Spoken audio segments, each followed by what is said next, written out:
마태복음 22장 1절부터 읽겠습니다.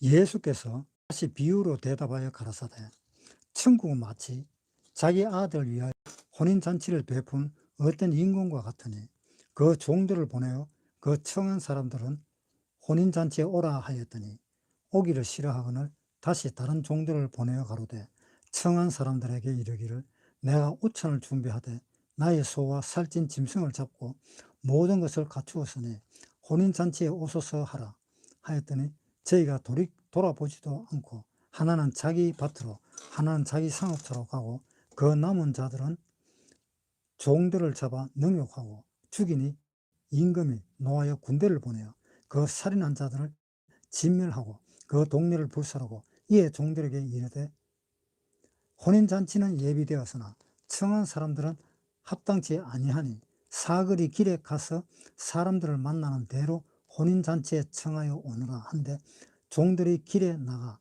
악한 자나 선한 자나 만나는 대로 모두 데려오니 혼인자리에 손이 가득한지라 임금이 손을 보러 올 때 들어올세 거기서 예복을 입지 않은 한 사람을 보고 가로되 친구여 어찌하여 예복을 입지 않고 여기에 들어왔느냐 하니 저가 유구무원이오늘 임금이 사관들에게 말하되 그 수족을 결박하여 바깥 어두움에 내어 던지라 거기서 슬피 울며 이를 갈미 있으리라 하니라 청함을 받은 자는 많되 택함을 입은 자는 적으니라. 이 성경에 보면은 이 구원에 관한 이야기가 굉장히 많습니다. 이 예수님이 오셔가지고 구원받은 사람에게 하신 말씀도 있지만 구원받지 않은 사람들에게 하신 말씀도 많이 있습니다. 그래서 구원받지 않은 사람들에게 이야기해서 결국 구원을 받도록 하는 그 내용의 이야기. 그러니까 예수님은 이 세상에 오셔가지고 병자들을 고치고 또 많은 대화를 하면서 또 가르치기도 하고 그렇게 하는 그 이유가 결국은 무엇인가 하면은 그 많은 사람들을 구원을 받게 하는 거기에 목적이 있는 것입니다. 자기 양들을 찾아서 오신 그 예수님. 그러니까 이 구원받는다는 것은 실질적으로 이 마태, 마가, 누가, 요한 이것을 읽어보면은 구원을 받을 수가 있습니다. 물론 다른 책에도 구원받을 수도 있겠지만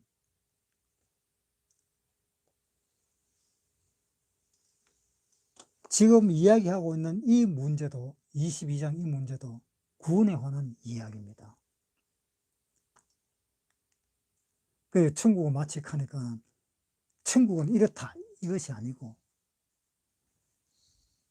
하나님의 나라에 들어가려면은 이렇게 된다. 이렇게 해야 된다라는 그런 내용들입니다. 그래서 전부 다 구원받을 수 있는 그 내용들입니다.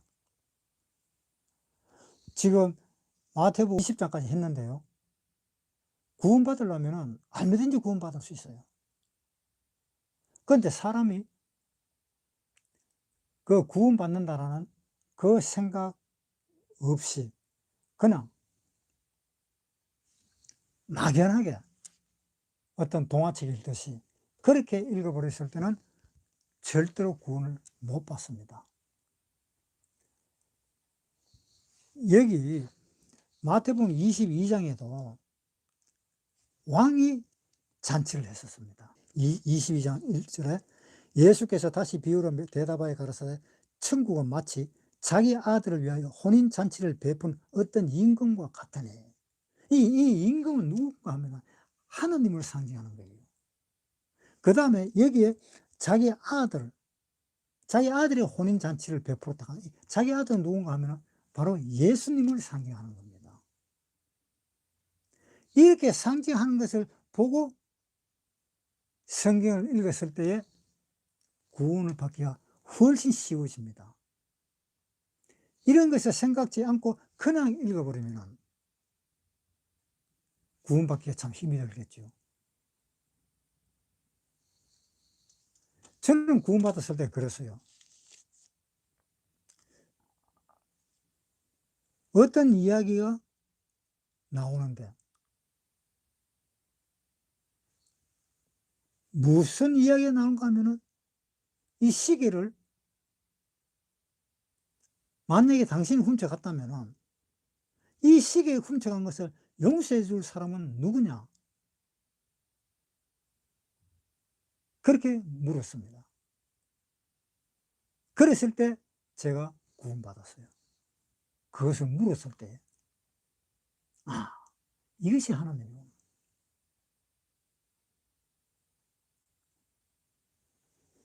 얼마나 좋던지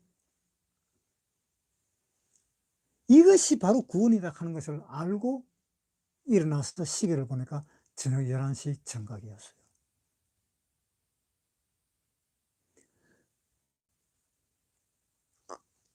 이 예수께서 비유로 말했는 이 어떤 임금과 같으니 그랬을 때 이 임금은 누구냐고 물어보면은 대답이 나와야 돼요. 응, 하나님이에요. 그렇잖아요. 그랬을 때에 아, 이제 눈에 띄고 들어오는 겁니다. 그다음부터는 성경이 눈에 막 들어와요. 걷잡을 수 있는 눈에 들어옵니다. 요것만 읽어보고 요것만 읽어보고 요것만 읽어보고 하면서 그 성경을 다 읽어버려요. 왜? 뜻이 너무 무궁무진하니까. 그렇게 눈이 딱 밝혀져 버리고 나면은 다 보여요, 다 보여. 소경이 하루 종일 1년, 2년, 10년, 20년, 몇십 년을 갖다가 눈 감고 아무것도 보지 못하고 살다가 그 속이 눈이 딱 떠져 버리는 그 순간, 그때부터는 잠도 못 잘 겁니다. 잠자는 시간도 아까울 겁니다. 왜? 오만 것 때만 것 다 구경하고 싶어 가지고. 신기한 것도 많이 볼 거 아닙니까? 그 잠 오겠어요? 그것처럼 성경 한 구절만 딱 깨달아 버리면 눈에 다 들어와요, 다 들어와. 이제 생각을 해 보면서 이 비유도 한번 읽어 보는 것도 구원 못 받은 사람은 구원받는 데 큰 도움이 될 거고, 구원받은 사람은 또 구원받은 사람대로 나름대로 또 다른 것을 깨달을 수도 있을 것입니다. 4절부터 읽겠습니다.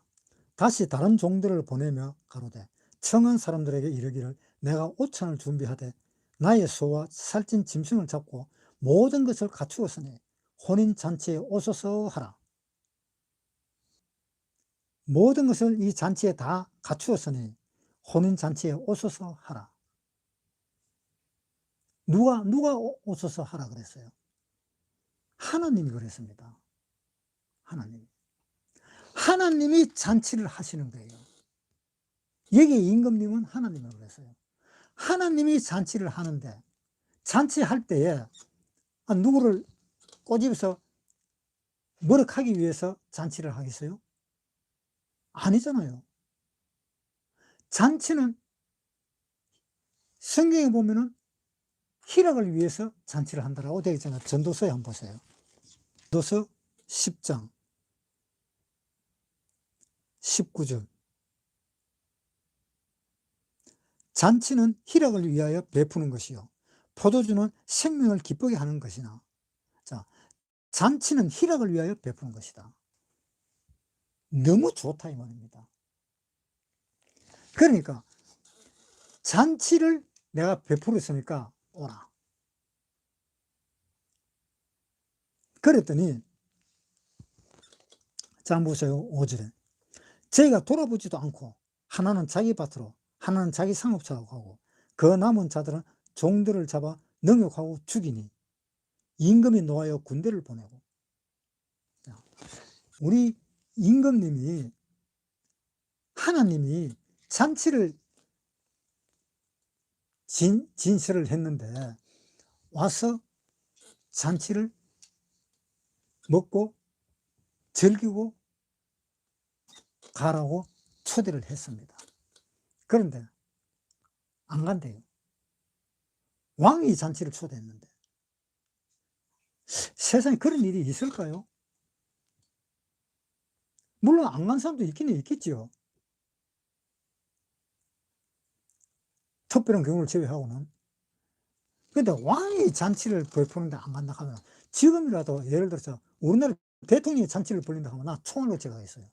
맛있는 거 시큼 먹으려고. 그런데 어떤 사람은 이거 나는 뭐 집에서 밥이나 먹지 뭐. 집에서 먹는 사람들도 있겠죠.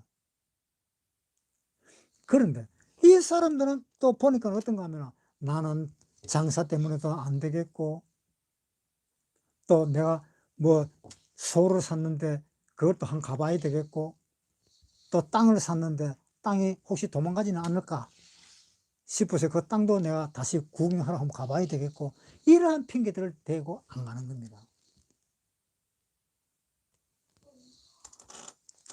그런데 왕이 잔치를 한다 하면은 가봐야 될 거 아닙니까? 그런데 이 잔치에 오락하는 그 사람까지 잡아갖고 두드리 패고 막 가두고 막 그러는 겁니다. 그러니까 하나님이 화가 났죠. 7절에 임금이 노하여 군대를 보내어 그 상신하는 자들을 진멸하고 그 동네를 불사르고 이에 종들에게 이르되 혼인잔치는 예비되었으나 청한 사람들은 합당치 아니하니. 그대로 하나님이 군대를 보내버렸습니다. 로마 군대를 보내버렸죠. 이스라엘에다가 예루살렘에다가. 이때가 언젠가 아마 AD 70년에 보냈습니다. 예수님은 AD 35년, 36년 그때 돌아가셨죠.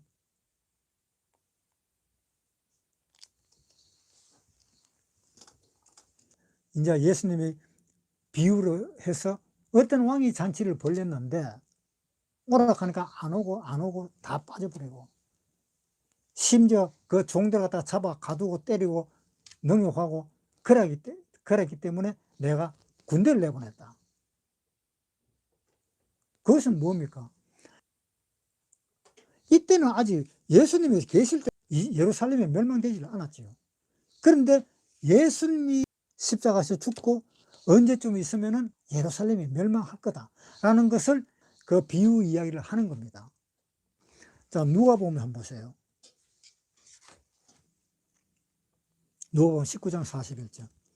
가까이 오사 성을 보시고 우시며 가라사대 너도 오늘날 평화에 관한 일을 알았다면 좋을 뻔하였거니와 지금 네 눈에는 숨겼도다. 날이 이를지라 내 원수들이 토성을 쏟고 너를 둘러 사면으로 가두고 또 너와 및 그 가운데 있는 내 자식들을 땅에 메어치며 돌 하나도 돌 위에 남기지 아니하리니 이는 권고받는 날을 내가 알지 못함을 인함이니라 하시니라. 예수님이 그랬잖아요. 이 가까이 와서 성을 보시고 우셨다 그랬습니다. 왜? 이 성이 멸망할 거니까. 이 성이 멸망할 것이니까 언젠가는 곧 멸망해서 내 백성이 그렇게도 많이 죽고 하니까 이 예수님이 우시는 겁니다. 그것을 예수님은 마태복음 22장에 이야기를 하시는 겁니다. 어떤 임금이 있었는데 그 임금이 상을 차렸는데 불러오라, 손님을 채워라 그랬는데 하나도 오질 않으니까 군대를 보내버리고 이 예수님이 앞으로 그렇게 된다는 것을 다 아시고 그것을 상징하는 의미에서 지금 이 이야기를 하시는 겁니다. 그래서 예수님은 로마 사람을 불러서 이스라엘을 치라고 이야기했던 겁니다. 물론 로마 사람을 불러가지고 야, 네 이스라엘 치라 이렇게 이야기한 것은 아니죠. 하나님이 로마의 황제에게 그러한 마음을 준 것입니다. 그래서 타이터스가 그 예루살렘을 멸망시킨 겁니다. 그 예루살렘이 멸망되기 전에 지금 예수님은 이 왕이 잔치를 벌린다는 그 이야기를 했는 겁니다. 그래서 이 잔치에 초대되어서 가버리면은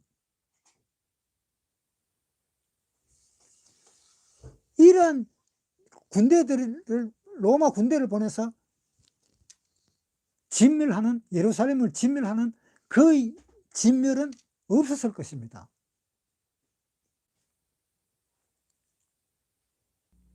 (22장 8절부터) 이에 종들에게 이르되 혼인잔치는 예비되었으나 청한 사람들은 합당치 아니하니 사거리 길에 나가서 사람을 만나는 대로 혼인잔치에 청하여 오너라. 자, 예수님이 앞으로 죽으실 건데 예수님이 죽으시면은 무슨 일이 생깁니까? 예수님이 죽고 나면은 지금 예수님이 어떤 임금을 비유를 해서 했던 그 이야기가 그러한 식으로 잔치가 벌어지는 겁니다. 예수님이 죽으면. 이 인간적으로 생각하면 좀 그렇잖아요. 아니,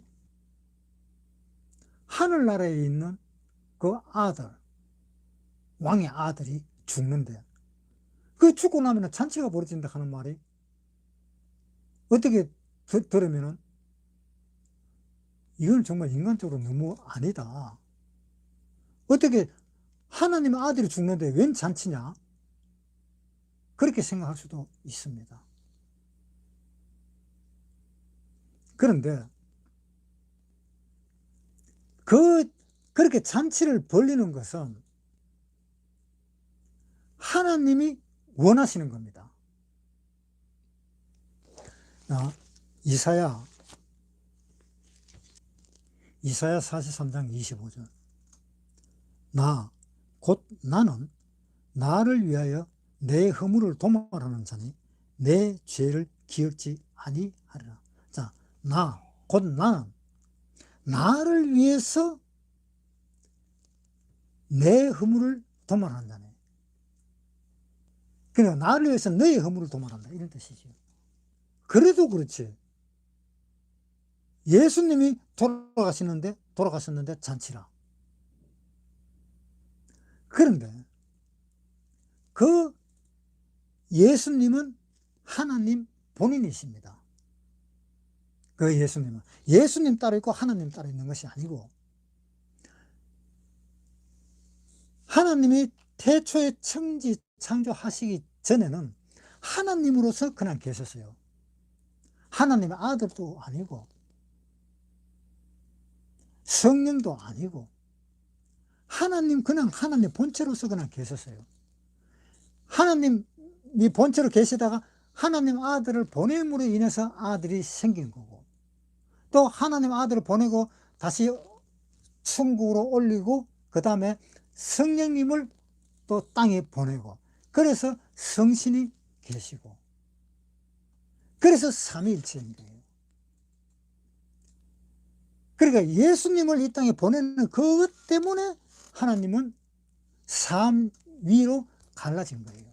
원래는 한 분이세요.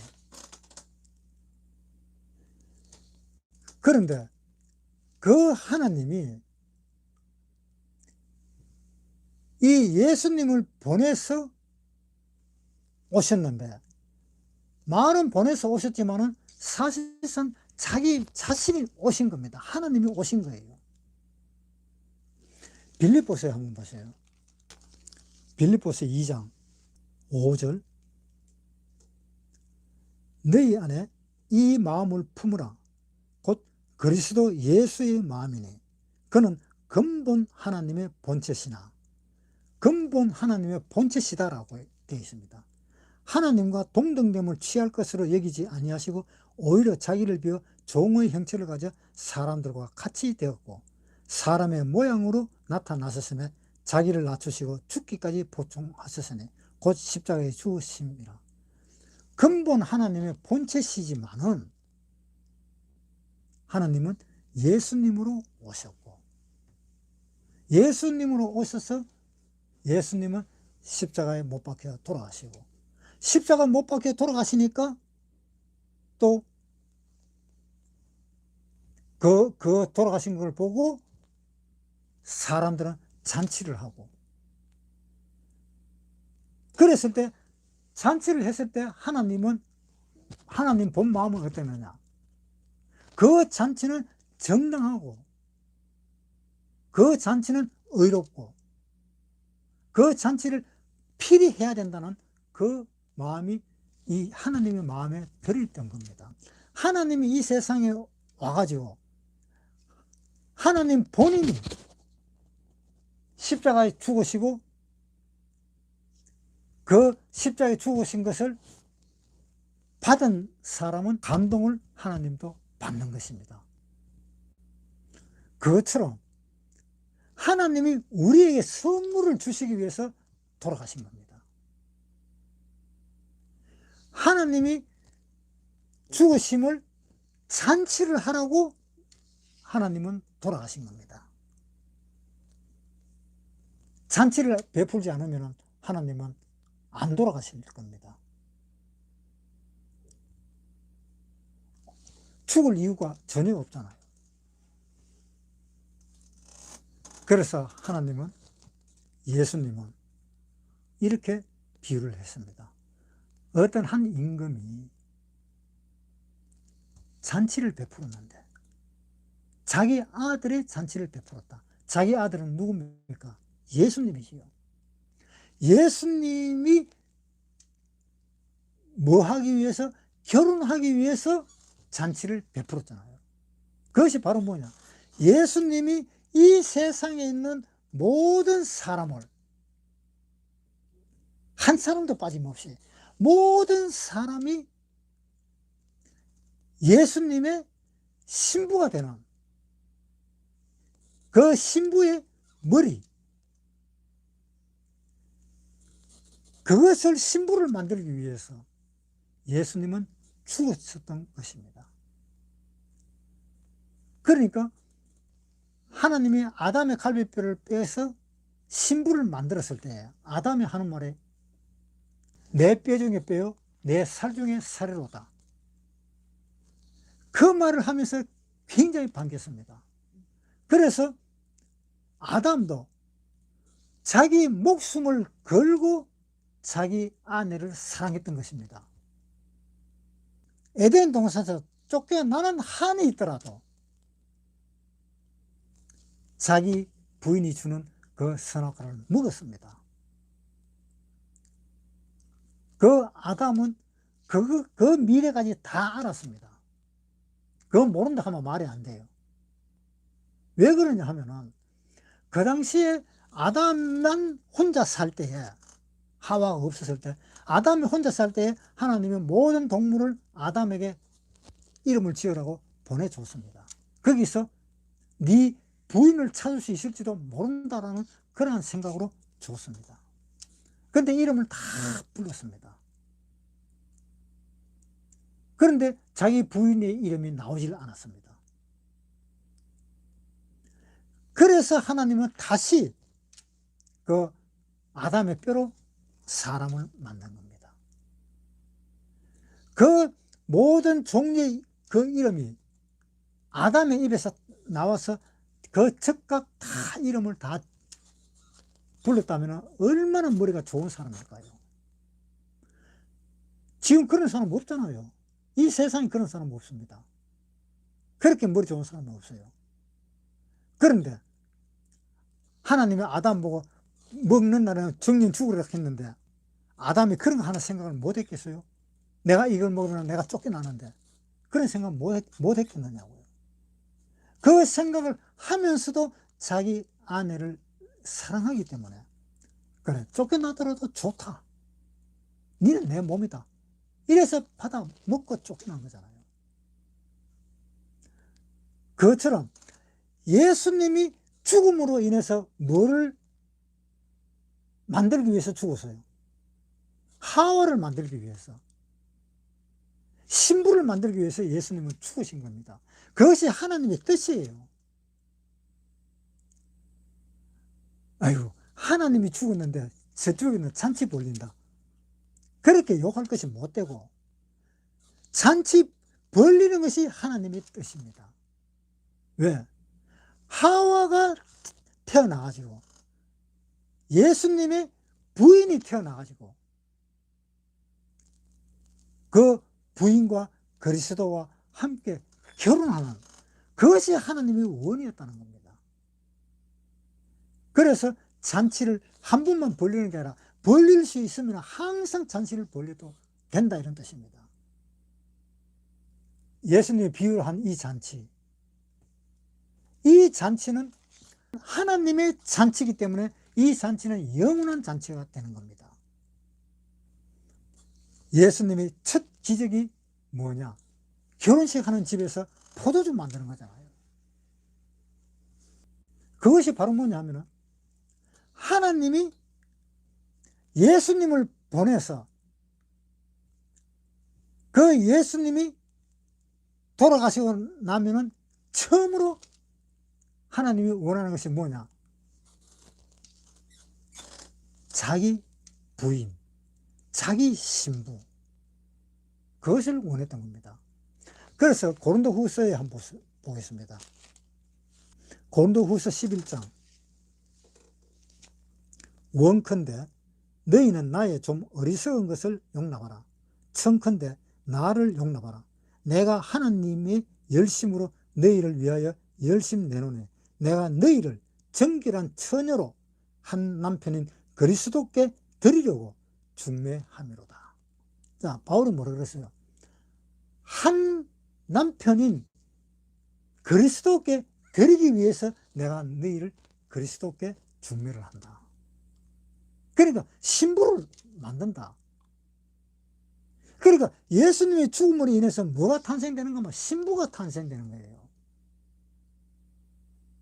그러니까 그 잔치는 얼마나 큰 잔치고 그 잔치는 아마 영원히 갈 것입니다. 그러니까 예수님의 그 죽음이 우리에게는 잔치로 통하는 겁니다. 그것이 하나님의 잔치입니다. 자, 마태복음 다시 보겠습니다.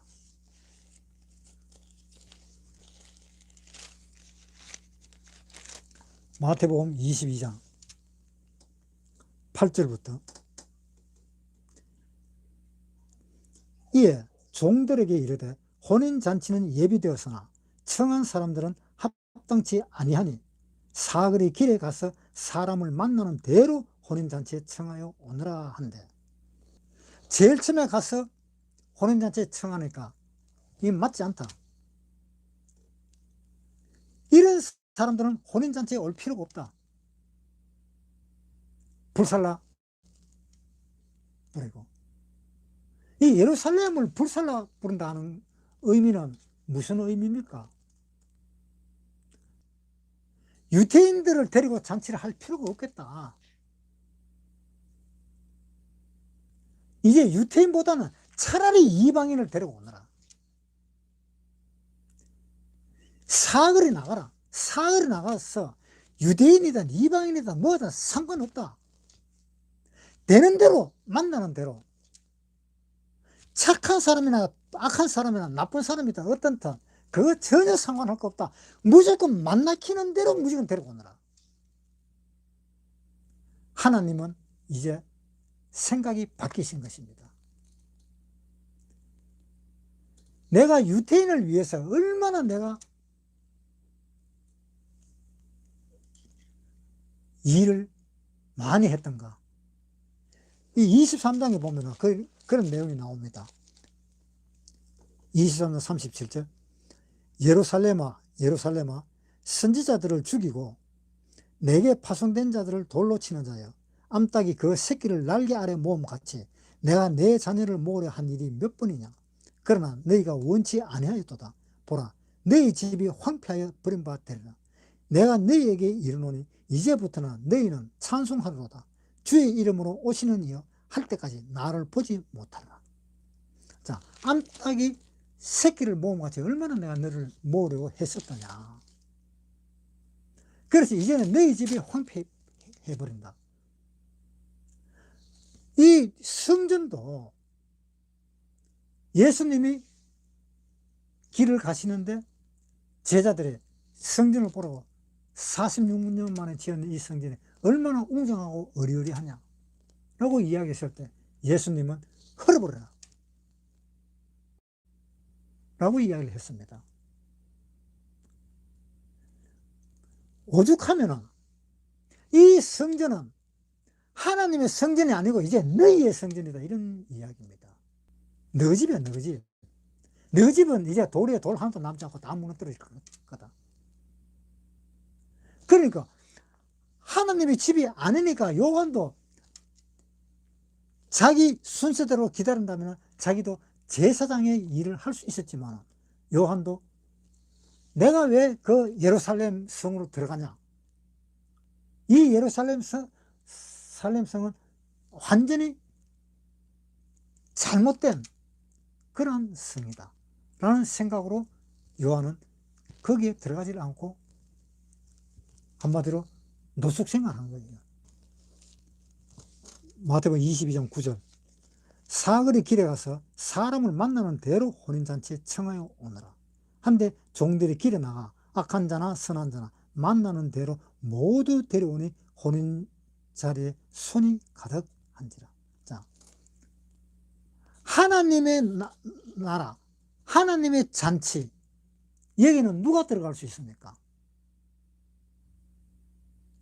우리나라에서 대통령이 잔치한다 하면 살인범 들어갈 수 있어요?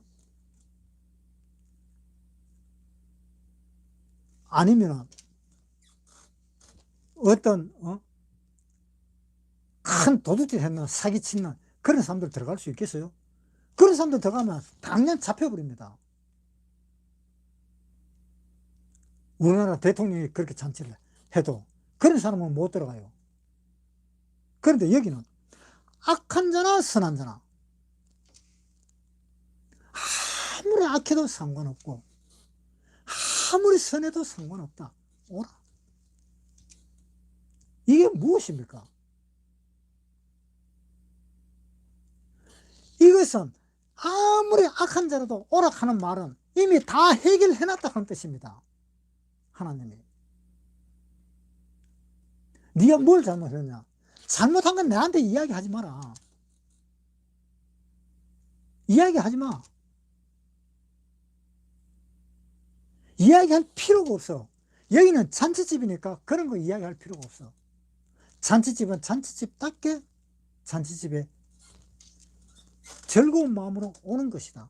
두려운 마음으로 오는 것도 아니고 즐거운 마음으로 잔치집에 오는데 왜 그런 이야기 하느냐? 그러면서 예복을 입혀버립니다. 그 예복이 뭡니까? 이사야 61장 10절. 내가 여호와로 인하여 크게 기뻐하며 내 영혼이 나의 하나님으로 인하여 즐거워하리니 이는 그가 구원의 옷으로 내게 입히시며 의의 겉옷으로 내게 더하심이 신랑이 사무를 쓰며 신부가 자기 보물로 단장함 갖게 하셨습니다. 뭐라 그랬어요? 하나님이 나의 하나님으로 인하여 즐거워하리니 왜? 이는 그가 구원의 옷으로 내게 입혔다. 자, 혼인잔치에 초대해라. 악한 자나 선한 자나 상관없다. 살인자도 상관없고 도둑질하는 도둑질 한 사도 상관이 없다. 무조건 천하여 불러들여라. 그러니까 어떤 도둑질 한 사람이 아이고 나는 도둑놈인데 내가 가면 잡힐라. 그거 신경 쓸 거 없어요. 강도도 예수님하고 같이 십자가상에 있을 때 강도도 구원받았어요. 그 아무리 죄가 많고 사기치고 뭐 했던 사람일지라도 전혀 상관없습니다. 무기 데리고 오너라. 데리고 와서 옷을 입히는데 전혀 사기꾼이라 하는 표가 안 나게 예복을 입혀라. 누가 사기꾼인지 누가 뭔지 표도 안 나도록 그냥 옷을 입혀. 다. 그래서 그 옷을 입고 들어가면 괜찮으니까 무조건 불러라. 그렇게 되는 겁니다. 예복을 입으니까 뭐 표가 납니까? 왜 예복을 입히는 줄 알아요? 왜?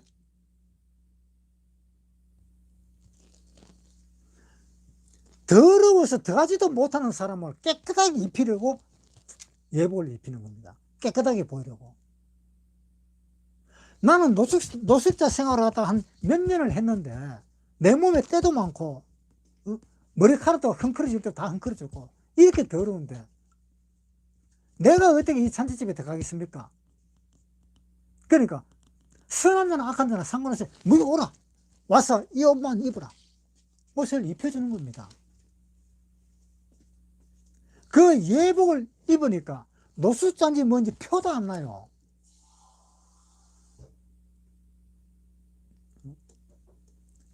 그러니까 그런 사람들을 초대하기 위해서 예복이 필요한 겁니다. 그런 사람들은 뭡니까? 장기, 또 세금쟁이, 또 도둑질한 사람, 죄 있는 사람, 그런 사람들 다 들여 보내야 되는데 그런 사람들이 죄인도 있고 도둑질한 놈도 있고 창기들도 있고 뭐 술 먹은 사람도 있고 오만 사람이 다 앉아 있으면은 그 음식 먹을 때 음식 먹는 맛이 날까요? 안 되잖아요. 그러니까 예복을 입혀야 되는 겁니다. 그런 사람들을 초대하기 위해서 예복을 다 준비해 놓은 겁니다. 물론 깨끗한 사람도 있습니다. 깨끗한 사람도 있지만은 그 깨끗한 사람은 겉으로는 깨끗할지는 몰라도 자기 속은 더러운 겁니다. 자기 자신이 알아요. 내가 이렇게 더러운 사람이구나. 그 자기 자신 모르는 사람은 아마 없을 겁니다. 그래서 속이 더러운 사람이다. 겉이 더러운 사람이다. 더러운 사람은 무조건 예복을 입혀라는 겁니다. 그래서 그런 사람을 예복으로 입혔습니다. 그런데 임금이 손을 보러 들어올세 거기서 예복을 입지 않아 한 사람을 보고 가로되 친구여 어찌하여 예복을 입지 않고 여기 들어왔느냐 하니 제가 유무원이는 임금이 사관들에게 말하되 그 수족을 결박하여 바깥 어두움에 내어 던지라. 거기서 슬피 울며 이를 갈미 있으리라 하니라. 자, 이제 임금이 이제 나타났습니다. 쭉 돌아보니까 다른 사람들은 다 예복을 입었는데 처음 다 보니까 하얀 예복을 다 입었는데 아니 한 사람이 보니까는 예복을 안 입었어. 그래서 왜 예복을 입지 않았느냐.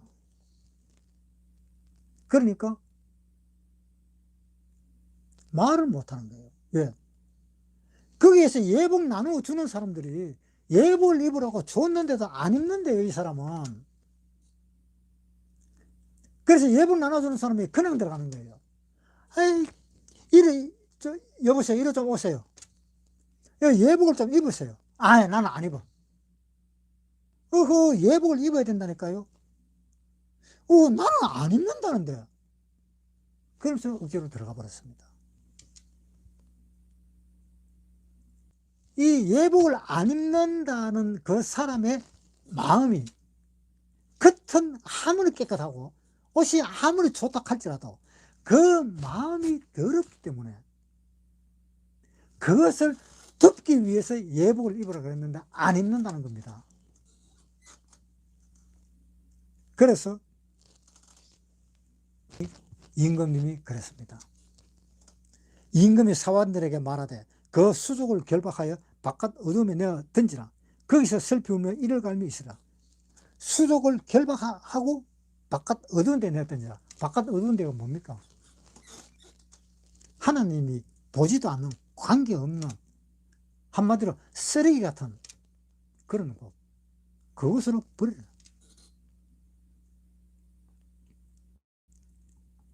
그래서 이 사람이 입원에서도 말을 못하는 그런 상황이 되어버린 거예요. 왜? 아이고, 여기 이 임금이 그러한 생각을 했었는데 내가 왜 그걸 몰랐을까? 나도 이 흰 옷만, 이 예복만 입었으면 그 잔치에 참여할 수 있었을 건데 내가 왜 이렇게 쫓겨나서 그 예복을 안 입어서 이렇게 내가 어두운 데 쫓겨나가지고 이를 갈도록 만드느냐. 정말 내가 이거 정말 잘못했는구나. 그때는 이미 늦어버린 겁니다.